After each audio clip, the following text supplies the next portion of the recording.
Mahigit 3,000 na individual o mahigit 900 na pamilya ang nasa evacuation center sa Bacolod City. Sa tala ng Bacolod City RRMO, 26 na barangay ang binaha dahil sa ulan na dala ng Bagyo Verbena. Isa sa mga pinakanapuruhan ay ang barangay Mandalagan. Sa videong kuha ng residente, tila rumagasang tubig sa ilog ang bahang pumasok sa mga bahay.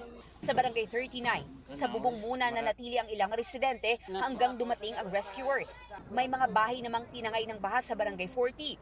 Masakit eh. Kaya bisan isa, wala kami may na hawas, gitinan balay namon. Nang bayo, gamit, lamisa, bangko, electric fan, tanan-tanan, wala, bilin bisan isa. Ang mga taga-barangay Singkang Airport sa simbahan muna tumuloy. Tiyan ka panghalaan. Sakit pa ako mga tiil, din ko tindog. Halin sa balagay na, wala ka pamahaw kabataan.